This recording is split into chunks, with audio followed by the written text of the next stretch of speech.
এই যে দেখো চলে এসেছে এই GT650-র লেডিস ফুট প্যাক বা ফুট রেস্ট।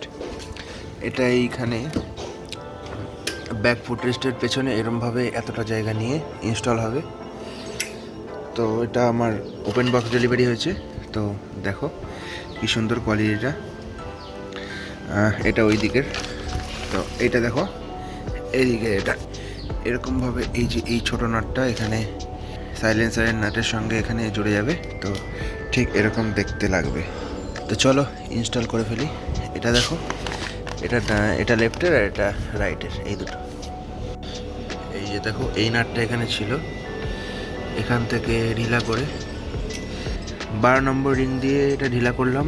তার পেছনে প্লাস দিয়ে এটা ধরেছিলাম যাতে ঘুরে না যায়। তো এবার এই জায়গায় এটা ইনস্টল হবে। এইখানে এরকমভাবে টাচ হয়ে যাবে, ঠিক আছে। আর এই জিনিসটা এরকম এখানে সাপোর্টে থাকবে। এই দেখো, দেখতে পাচ্ছ?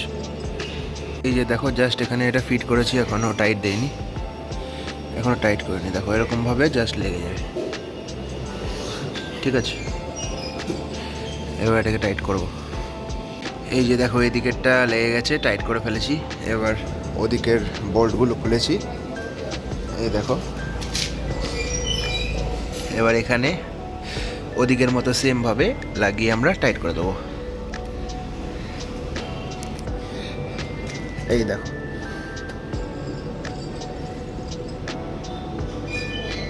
দেখো ইনস্টল হওয়ার পর কি সুন্দর লাগছে দেখতে।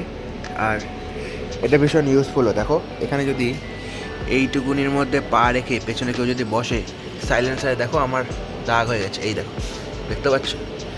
তো অ্যাজ সুন অ্যাজ পসিবল আমি এটা অর্ডার করে দিয়েছিলাম। তো আমি চাইছিলাম যে যত তাড়াতাড়ি সম্ভব এটা আমি অর্ডার করে এখানে লাগাই, না হলে সাইলেন্সারে পুরো দাগে ভরে যাবে। তো দেখো দুদিকে এরকম লাগছে দেখতে। এরকম এখানে পা রাখলে এরকম একটা সাপোর্ট থাকবে, বুঝতে পেরেছো? এখানে রাখলে এই যে এটা এরকম সাপোর্ট লাগবে। দেখো ওপর থেকে এরকম লাগছে, পেছন থেকে দেখো কেমন লাগছে।